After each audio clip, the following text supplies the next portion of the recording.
Yang terhormat PLT Deputi Penindakan dan Eksekusi Bapak Asep Guntur Rahayu, yang sangat-sangat kami hormati dan banggakan, teman-teman media yang terus mendukung KPK dalam kerja-kerja pemberantasan korupsi.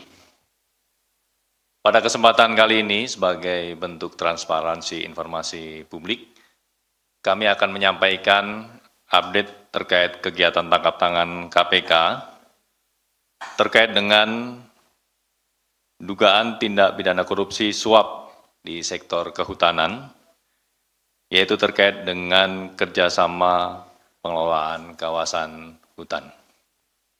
Seperti apa konstruksi perkara dan pihak-pihak yang ditetapkan tersangka. Sebelum itu disampaikan oleh Bapak Asep Guntur, pada kesempatan pertama ini kami akan menghadirkan para pihak yang ditetapkan sebagai tersangka.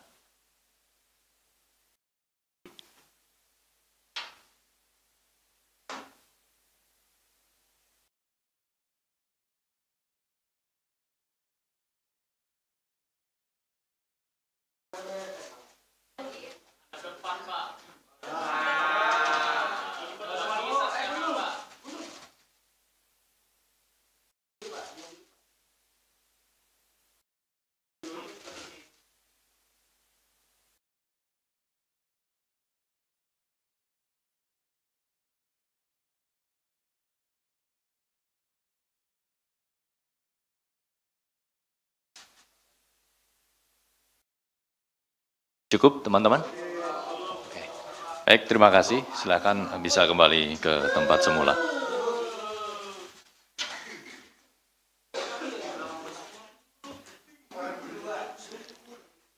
Baik, teman-teman media, kita lanjutkan.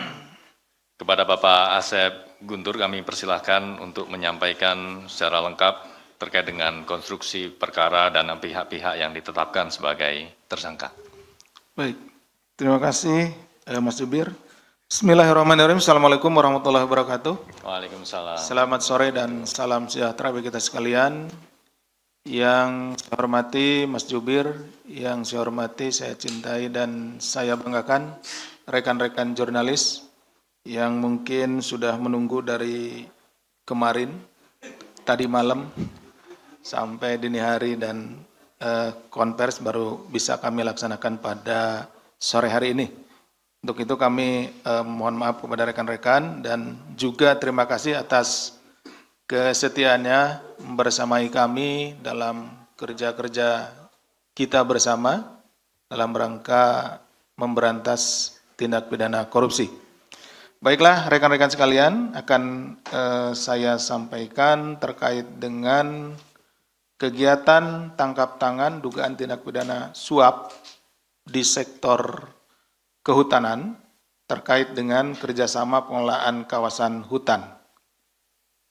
Beberapa hal yang perlu kita ketahui bahwa sumber daya alam termasuk sektor kehutanan menjadi salah satu sektor yang menyangkut hayat hidup orang banyak atau hayat hidup masyarakat dan mempunyai potensi penerimaan negara bukan pajak atau PNBP yang tinggi, namun juga rentan terhadap praktek-praktek tindak pidana korupsi. Berdasarkan kajian KPK bersama para mitra, menemukan lemahnya sistem pengawasan hutan yang telah menyebabkan kerugian negara paling tidak sekitar 35 miliar per tahun, ini sekurang-kurangnya, serta berpotensi menghilangkan PNBP mencapai 15,9 triliun per tahun. Sehingga perlu dilakukan perbaikan tata kelola sumber daya alam termasuk sektor kehutanan ini secara menyeluruh dari hulu hingga hilir. Jadi kita harus menyadari bahwa sektor hutan ini menjadi salah satu penyumbang penerimaan negara bukan pajak dan dengan adanya tindakan-tindakan tindak pidana korupsi ini, negara berpotensi kehilangan begitu besar ya PNBP. Adapun salah satu praktik korupsi yang rentan terjadi di sektor kehutanan adalah suap perizinan penggunaan lahan hutan. Sebagaimana temuan KPK dalam penyelidikan tertutup atau kegiatan tangkap tangan kali ini. Kegiatan ini sekaligus selaras dengan program pemerintah, yaitu melalui Satgas Penertiban Kawasan Hutan. Karena banyak sekali hutan-hutan kita yang dirambah gitu ya, termasuk juga ada Satgas penertiban sawit dan lain-lain. Nah itu salah satunya. Bahwa pada hari Rabu tanggal 13 Agustus 2025 atau kemarin, KPK melakukan kegiatan tangkap tangan dugaan tindak pidana korupsi berupa suap pada sektor pengelolaan kehutanan terkait dengan kerjasama pengelolaan kawasan hutan. Dalam kegiatan tangkap tangan tersebut, KPK mengamankan 9 orang dari 4 lokasi yang berbeda. Di Jakarta diamankan 6 orang, yaitu DIC, Direktur Utama PT INH, kemudian RAF,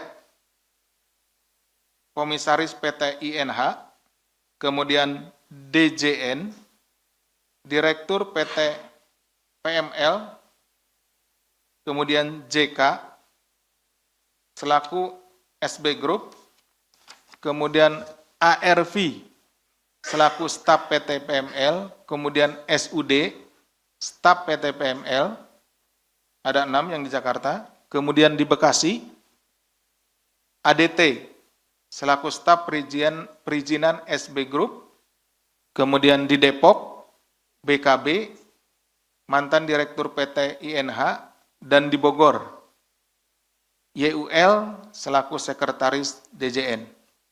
Selain itu, tim juga mengamankan sejumlah barang bukti berupa uang tunai senilai 189.000 Singapura dolar atau kalau dikurskan sekitar 2,4 miliar untuk kurs saat ini. Kemudian juga uang tunai rupiah 8,5 juta rupiah, 1 unit mobil Rubicon dari rumah DIC, dan 1 unit mobil Pajero milik saudara DIC di rumah ADT. Adapun konstruksi perkaranya sebagai berikut.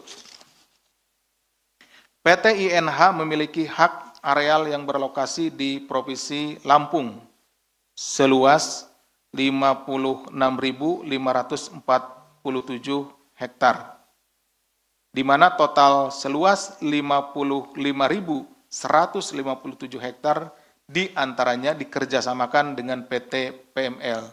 Ini hampir 90% ya.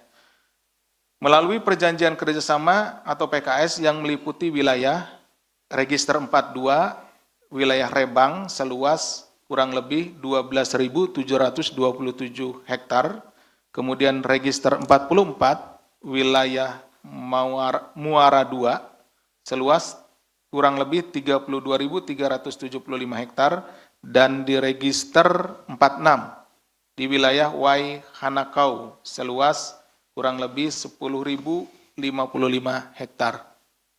Bahwa pada tahun 2018 terdapat permasalahan hukum atas kerjasama PT INH dengan PT PML, di mana PT PML tidak melakukan kewajibannya membayar pajak bumi dan bangunan. Ya, periode tahun 2018-2019 senilai 2,31 miliar dan pinjaman dana reboisasi senilai 500 juta per tahun. Jadi ini sudah ada 2018-2019 berarti sekitar 1 miliar ya kalau 2 tahun. Jelajahi cara baru mendapatkan informasi. Download Metro TV Extend sekarang.